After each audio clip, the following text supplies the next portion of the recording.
There is a kind of power that doesn't need a microphone. It doesn't dominate the room, it doesn't push. But when you're in it, people feel it. More importantly, you feel it. Today, I want to talk about quiet power.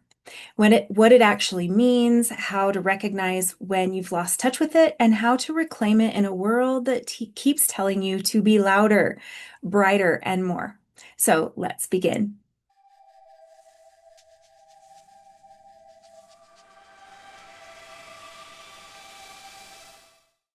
Hi, I'm Tonya, founder of Sacred Instinct, and I help you burn what isn't yours. I help you reclaim what is and to stop shrinking in lives that no longer fit. My work blends energy, story, and self-trust, and this space is for the ones who are ready to lead their lives in a different way. So let's start by talking about what quiet power is. And I like to do that by leading in with what quiet power is not. Quiet power is not about being loud. It is not about yelling, raising your voice, demanding attention, making yourself be heard. That is very counterproductive to the things that we want. Now, if you have grown up in a family system or you work in a world where that is all that you can do to get attention and to be heard, I understand where you're coming from. And I want to invite you to look at it in a different way, to be open to a potential of something different without it meaning that you're going to be walked all over. Quiet power is not about being a doormat. It is very much about standing in your power, about your presence speaking for you, about people listening, because when you speak up and when you have something to say, they know that it carries value, that it carries something potent within your message. This is very, very different from being loud for the sake of being loud and demanding ourselves to be heard. That can work sometimes in a masculine energy way, but especially if you're a woman and you're in that feminine energy, that's not going to come across as easily or as you're not going to get the results that you're hoping for.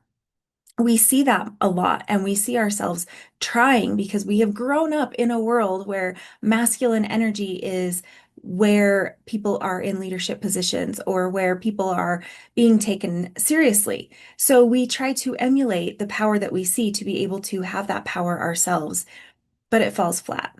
And we see it in our lives in a variety of different ways. We see it truly making us feel more frustrated, more bitter, more angry, more disappointed in the lives in which we have and the lives in which we've built. And we see ourselves really not getting where we want to go. And that tells us that we're out of alignment. It is simply noticing we're out of alignment. It doesn't mean we're broken. It doesn't mean the other people are broken. It doesn't mean that the systems, although many systems are broken, it doesn't mean all of that. It means we're showing up in a way that we're truly just not being heard. So, really, what we're looking at is what then is an alternative solution? What's a different way of trying things? And that's what I want to invite you to explore in this episode with what is quiet power. So, quiet power really is a strength that doesn't shout. It is grounded in confidence that does not need to prove anything. Now, what that looks like is how do you show up when you walk in a room? And that room can be a boardroom, it can be a classroom, it can be the store, it can be the room in your home. When you walk into a room, how do you show up? Because your presence is quiet power. I know there was years ago, I was going to college, going to school, and I was in the hustle bustle of life. And I remember noticing how I stared at the ground and how my countenance was like this. And I thought, why am I watching my feet as I walk?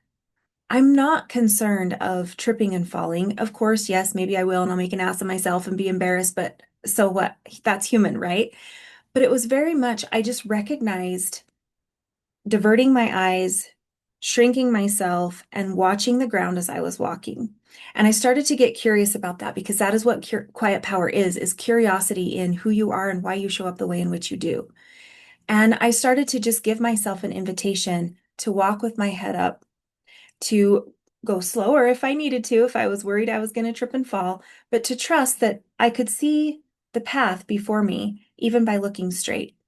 That simple shift in being able to go from looking down, hunched over, to standing up, shoulders back, eyes forward, shifted the power that I wielded.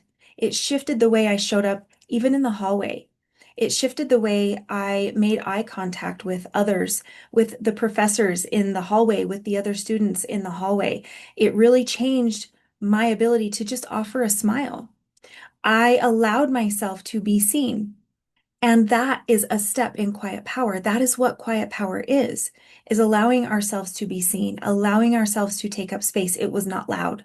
I was not yelling. I was not shouting. I wasn't even waving, saying, "Hi, look at me." I do that now. Because every time I see people, I'm like, "Oh, hey, that's a friend." But it didn't require that at that time. It just, it was presence. It was posture. It was eye contact. It was a very beautiful transition for me. Now, quiet power is also an inner knowing. It is a self-trust. It is the ability to choose your response instead of reacting to others. Now, we are in a world where they want us to make decisions quick. They want us to answer quickly. They want us to show up and know and be decisive. And I can promise you that you can and will be. I make very quick decisions most of the time. I can be very decisive. I can own my power. But it is because I have spent time developing that inner knowing, that self-trust. And that is what quiet power is understanding and recognizing and hearing what's within. Because so often we lose this quiet power because we put everyone else as the authority. Everyone else must know me better than I know myself. And there was a time in my life where I felt that to be true. And it led me down a path of making decisions based on, well, she must know me better than I know myself. She must be right. I must be hard to handle. I must be hard to be around. All of those things I took to be true. When in reality, what I really just needed to know was myself, understanding who I am. And maybe I was hard to handle for her, but that does not mean I am that way for everyone. So quiet power means knowing that inner voice, recognizing it, hearing it. Doesn't mean you always get it right. We can often still be developing it, but it's learning to trust it. It's practicing it. It's giving ourselves time to really look at that and say, I know me. I trust myself. I trust in my ability to figure it out. And then start to choose our response before we react. So this idea of choosing our response instead of reacting is very much having us in our quiet power. When we are reacting to something, we are loud. We are pushing, we are trying to force. And to be completely honest, think about how you react to others who are doing that.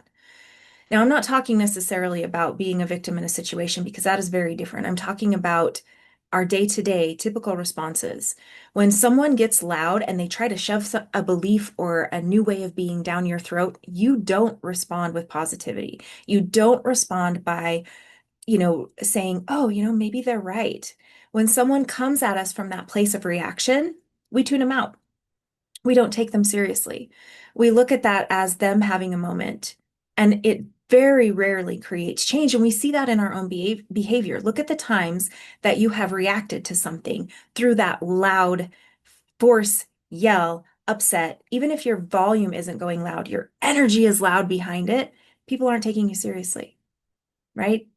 More often than not, if you get your way, it is because they're just doing it to shut you up. They're not doing out of respect, and they're not doing it in a way that you feel truly seen, valued, and heard and respected. That is why, because we are not choosing our response, we are reacting. So when you have this quiet power, it allows you to choose, how do I respond to this? It gives you a moment to take a breath. It helps you check back in with yourself, calm, cool, and collected. How do I want to respond in this situation? More often than not, when we give ourselves that heartbeat, that breath, that space to be able to choose our response, we recognize that this individual or this situation is not worthy of my time and attention. I am not going to waste my breath. I have nothing to explain to someone who is incapable of hearing. It really allows us to shift and to look at things in a very different way, and that builds that quiet power that we have. We see that, and others will see that. Now, some might react to our quiet power, but that is on them. And that's a story for a different video. But that is what that can look like. Now, quiet power is also a type of sacred leadership. It is the power to influence without needing the spotlight. This is very much a beautiful way of being a leader because it is about us. It is not all about me. Yes, I have wisdom. I have information. We all have life experience. We all have things that we can share. But it's recognizing that not everyone is ready for that type of leadership. And it is the type of leadership where instead of dictating and being loud and proud and sharing that influence, and this is how it needs to be done, it is saying, let me walk with you. Let me experience this with you. It is saying, I have been through this before. Let me show you how to get there. Let me walk with you hand in hand along the way, which is a very different type of leadership from those who are point and click. Go do this, go do that. I don't know if it works, but figure it out. That's your job, right? That's a very different type of leadership. And quiet power comes in with the leadership of sacredness, the leadership of, I know myself. I want to help you find yourself. I want to help you get there. Let's walk together. So it's a very beautiful way of experiencing quiet power. Now, it's also making moves that feel aligned without needing external validation. And this one can be so hard. This one's a hard one for me because I want people to validate my decisions. I want them to say, "Yeah, that's a great idea. Let's do this together." But really, this is allowing ourselves to say, "This is correct for me." And if you want that for me, or if you want something different for you, that's okay. If you want something different for me, that's okay. But this is what I feel is correct for me. And it's really giving ourselves the ability to follow our heart, to follow our inner truth, even if it is against the norm, even if it is going to cause some sacred disruption within the family, within the work world, within friend groups, whatever that might look like. It is truly recognizing that this is correct for me and I'm following that path. And even in that space of quiet power, that path and following that path and making those moves that are aligned for you, that doesn't have to be fast. Sometimes they may be, but not always. So it is choosing that path and allowing it to unfold in the timing it is meant to, and without telling people and having them come with you or agree. Now, one of the ways in which I do this for myself is I bring it to my inner self. I do meditations. I see how I feel about this, that, and the other before I share it with other people. Because I need to be able to know what my knowing is without receiving the influence of others, because I know that their conversations that I have can shift and can influence my decision. And that's not always a bad thing.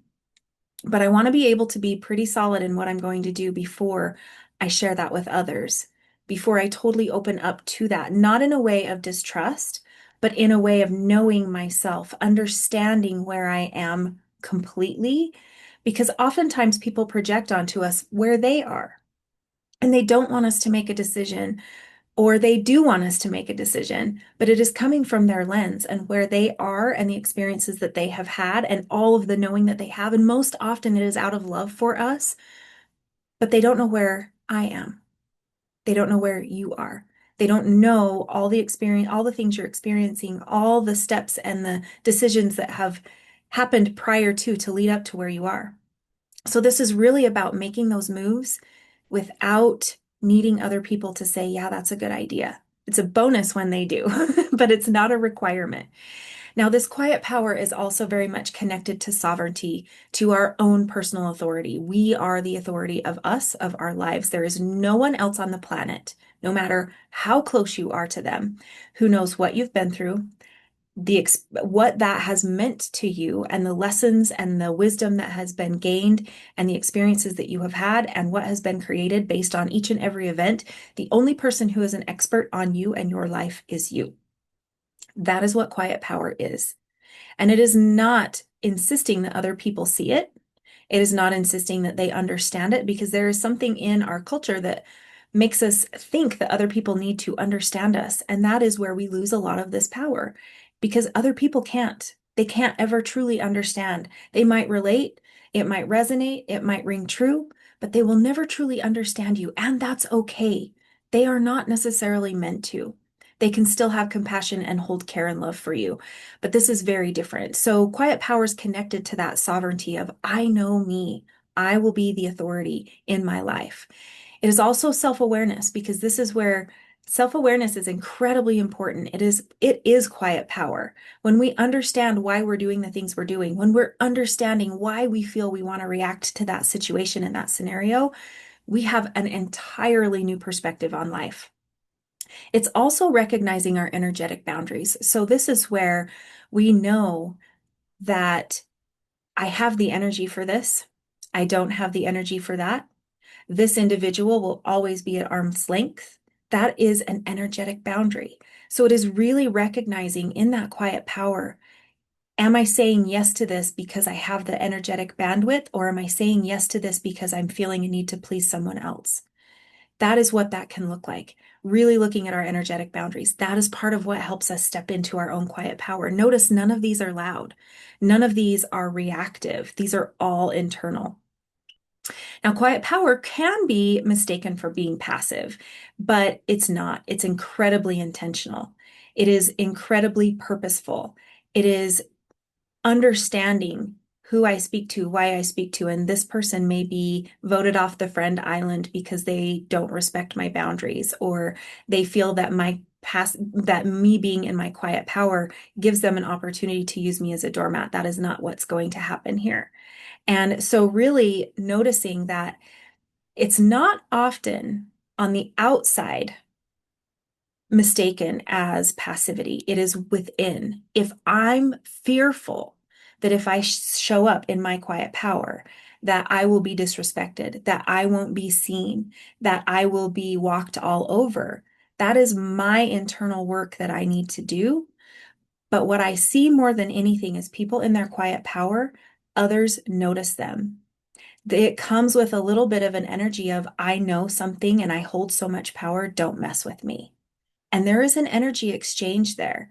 Now, of course, you're going to have really unhealed people who are going to say, oh, challenge accepted. And they might try to push buttons and they might try to poke you into reacting because they want to pull you down from your power. But when you're truly in that place of power, it is not passive, it is powerful. It is incredibly intentional. It is, I know how I show up in the room. I know when it is worthy of me sharing my voice, sharing my knowing. I know when it is my turn to speak and when it is worth my turn to stay silent, or when I am in a room that values my opinion versus in a room that just wants me to be there, to check off a box, to keep a seat warm.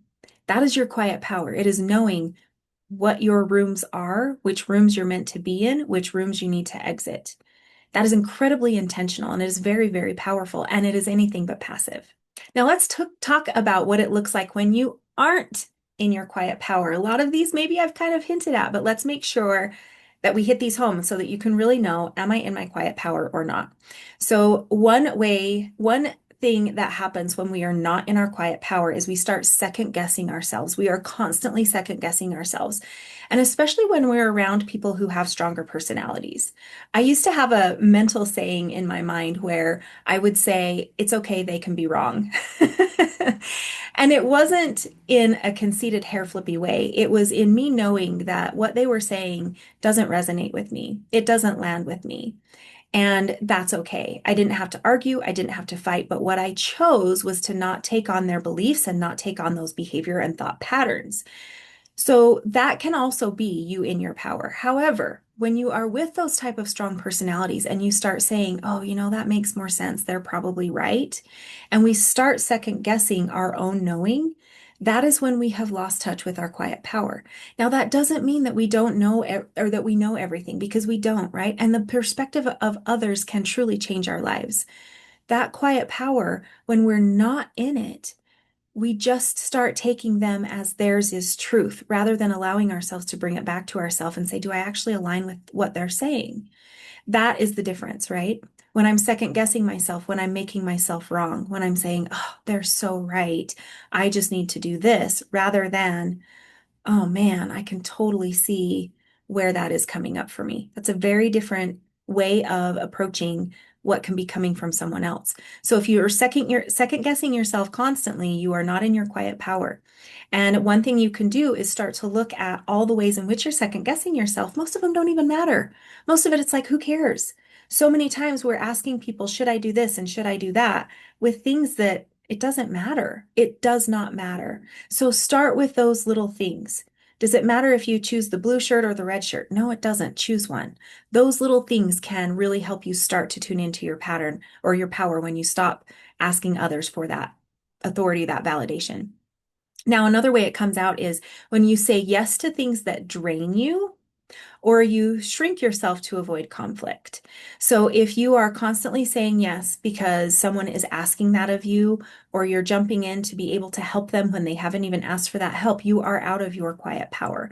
That is you trying to get something. I need you to love me. I need you to want me. I need your approval. And so I'm saying yes to things that are draining my energy. Yes to things that aren't in alignment with the direction I want to go. Yes to things I don't even actually enjoy or want to do, but I'm saying yes out of habit. That is just habit. That is not your truth. You're not broken. It is just recognizing these, bringing in that self-awareness and recognizing that you're not in your power when you do that. Now, if you're trying to avoid conflict and you start shrinking yourself, you start saying that your needs, well, it's okay. I don't really need it. I'm fine. Things are fine the way they are. It's okay. You have stepped out of your quiet power. Another way that it shows up is when you feel the need to explain or over justify your choices. This is where quiet power comes in simply by silence. Silencing yourself in a way of, I have nothing to explain, I have nothing to prove, I have nothing to justify, I have nothing to apologize for. So really, when you feel yourself in that place of they just need to understand, I just need to explain, or I need them to understand why I made this decision, recognize you've stepped out of your quiet power, that your decision is final. People don't have to understand it. It actually doesn't matter if they get it or not. Let that let that go. Allow yourself that permission to say, I'm not going to explain myself. We don't have to even say that out loud. More often than not, that is an internal dialogue. Yes, I would like to do that. No, I would not like to do that. Those are complete sentences. We don't need to go on into the 20-minute explanation of what those look like. Now, another way that being out of our quiet power looks is when we start reacting emotionally. Then we regret what we said or we did. So when we are reacting out of emotion, it does not mean that we don't have emotions. It does not mean that our emotions are bad. Our emotions are signals. They are letting us know what's going on. But it is up to us to do the internal work to really see what's going on. Sometimes people are rude and that hurt our feelings. Yes, that can absolutely happen. But it's also really important to look at what part of that rings true to me, what part of that created the emotional reaction within me, and really start doing the deeper work there, understanding what's coming up. Am I emotionally reacting to something that someone said or did because I'm fearful of losing their approval? I'm fearful of losing them in my life. I need people. I need this thing. I need to be recognized, whatever that can be, really looking at your emotions and where they're coming from. But you really will notice that that's happening quite often when the dust settles and you start saying, oh, now I feel bad that I said it in that way. This is where that pause comes in to allow you to respond in the way in which you want versus reacting. So if everything that you do is coming from an emotion does not always mean crying, right? If you're responding or reacting to things emotionally, it does not always mean crying. It can be through anxiety. If you start to notice anxiousness and you're reacting from that place, that's emotional reaction. It can be crying, it can be sadness, it can be anger. There's a variety of ways in which that can come out. But just notice if you're reacting from that place, then you have really started to step out of your power. Now, if you're trying to be louder, more visible, more confident, but it feels forced, that's you stepping out of your quiet power as well.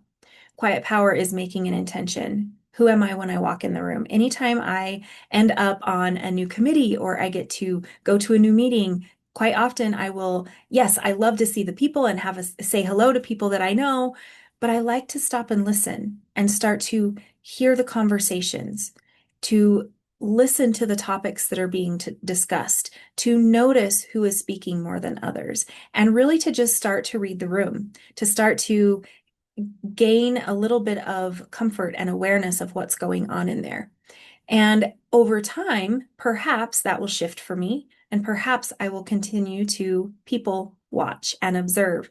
But when you really think about how you are showing up in a room, at home, at the doctor's office, with your kids, parenting, whatever those things may be, if we're trying to be louder, if we are trying to force ourselves to be more visible, if we are demanding that they text us back or call us more often, or we're trying to be in that situation where I'm confident, I'm going to force this, fake it till you make it. I absolutely hate that. What I really believe in is not forcing things. What I really believe in is taking a breath and stepping back. What I really believe in is being able to let people notice you. And we can do that when we make eye contact, when we stand up straight, when we let our presence be known, when we ask some questions if or when it feels correct. So there's a lot that we can do here, but really noticing if you're trying to force it, if I'm trying to force you to hear me, if I'm trying to force you to listen, if I'm trying to force you to have interaction with me, we're out of our power. And other people can feel that, and it feels gross on the other end. And we know what that looks like. We've experienced that with others. So bringing that into our awareness. Now, another one is when you feel exhausted from holding it all together. Oh, I feel this one. I feel it right now in this moment because one thing I know about quiet power is even these others that we've described, you might be out of it in all of them. All of these might ring true to you, but you might have your power in certain ways and then be out of it in others. It's not I am always in quiet power in every possible area of my life, right? So this is one I'm feeling right now where I'm feeling exhausted from trying to hold it all together, being the mom, being the girlfriend, having the business, doing all the things, right? And it can be very exhausting when we are trying to continue to hold it. That's letting me know that I'm out of my quiet power in that area and I need to start making some adjustments. This is just awareness. And that's what I love about quiet power. Quiet power is also not beating yourself up. It is not being loud and mean in your mind. This isn't mean girl mind here. This is recognition. It is saying, okay, this is where we are. Let's make some adjustments. That is quiet power versus you're stupid. What did you think was going to happen? Whatever those things can come up. So it's allowing ourselves to recognize this. So if you feel exhausted from trying to hold it all together, you have stepped out of your quiet power. Where do you need to make some shifts? And then lastly, one other point that I want to bring up with what it looks like when you aren't in your quiet power is you give your power away by waiting for permission or proof before acting. This is really when we are waiting for someone else to tell us that that is the right move. When we are waiting for that sign. I love the universe and I love looking for signs, and I am constantly saying, more magic, please. But if I am always only waiting for signs or looking for signs, or, if I win the lottery, then I know it's the right move for me, those things are taking us out of our power. Yes, we can watch for signs and we can take actions. It's not an either or, it's a both. While I'm waiting from that sign for the universe, I am actively taking actions on the next step. And I am looking, is it this? Is it this? Well, where will I go here? I am looking at options. I am exploring other hypotheses or other theories or other steps that I can take along the way. So it's quiet power is not passively waiting. It is, I don't need your permission to take action. I don't need your approval on this direction to go. So it's really allowing ourselves to trust, to take action, to move forward in that state of alignment and recognizing the room in which we're in where we're doing that, right? But we also look for proof. I will know that is the right thing when or if. And sitting and waiting for that to come will make us give our power away because now we're back in reacting mode and we become very passive. We don't even start taking action. We're not looking for things. So that is another way that is a hint for us to know that we are out of our quiet power. Now let's talk about ways that we can cultivate this quiet power. We start with our presence. This is creating that space to hear yourself think, even if it's just for 5 minutes a day. Because so often our mind, and so many clients that I work with say that their mind is just constantly going boom, boom, boom, boom, boom. But are you actually hearing it? Are you actually listening to it? Do you slow down enough to actually listen to your thoughts? That is how we cultivate our quiet power, is to start with our presence, start with our thoughts. I can't tell you how beneficial this can be. There have been so many times where I catch myself in that mental thinking, and it's all of a sudden I hear a phrase and I'm like, wait a minute, I don't actually even believe that. I don't actually even think that way. And it's just a habit way of thinking. So the more we can create space to hear ourselves think, the more we are going to be able to cultivate that quiet power because now my mind is helping me. It is an ally. It is something to give me insight and inspiration. It is not running amok. It is not that horse that has taken hold of the bridle and is running away with me. Now we're working together. Now we are a team. Now we have a beautiful thing going. So start with that presence by creating space to hear yourself think. The next thing is practicing self-trust. This is making small decisions based on what you feel is true for you. If you notice yourself wanting to reach out to ask someone else, is this right? What do you think? Then recognize it and give yourself permission to step back and say, no, this is a small decision. It doesn't matter. Maybe I'm right, maybe I'm wrong. It's okay if I'm wrong. It's not the end of the world. I'm going to practice trusting myself. Which one feels right for me? Now, I see this a lot even in the work that I do when I'm relying on tools instead of other people. I don't very often ask other people anymore, what do you think about this? But I go to my pendulum, I go to my cards, I go to a variety of tools when in reality, I need to make those decisions for myself. So, where are you outsourcing your trust? And how can you bring that into yourself? That is how we cultivate that quiet power. Now, another way to do it is to observe your energy. Notice who or what drains you. This is really, really important because we spend so much time giving our energy away. I call it energy leaks. And I'm leaking my energy because someone is like, hey, are you available today? And I look and I'm available today. And so I say yes to the thing before I even know what the thing is. So really, it's allowing myself to say, just because my schedule might be open today does not mean that I'm available. That's an internal dialogue I have with myself, and I can say, what you thinking? And we can start having that conversation. If it's, hey, do you want to do lunch? Most likely I'm available for that. But if it's, hey, can you go do XYZ with me? I might not be available for that. So it's really observing your energy, noticing who or what drains you. If there are specific people that you notice are more draining than others, allow yourself space. Allow yourself to say no a little more, be less available. That's completely fine. That's not rude. And if other people are thinking it's rude, that's not your problem. That's for them to deal with. You are not the circus act or the pony boy or the whatever phrase you want to put in there. You are only responsible to yourself for your own energy. And if it's draining you constantly, you will constantly be drained and you will never be able to feel powerful. And you will always feel like you have to be loud to be heard and to be seen. And it starts here by observing your own energy and honoring that. Now, the next thing is to use ritual or reflection. Now, this is something that I absolutely love. This is journaling. It is taking a breath. It is breathing into that space. And it can be working with practices like Reiki. You know, I love Reiki and I love to be able to recalibrate my energy. So use rituals to create space to reflect on yourself, on what you have going on. The reason I like to say rituals is because to me it's so much more valuable. This is something that is sacred and beautiful work. And using a ritual, it is more valuable to me than a habit or a routine.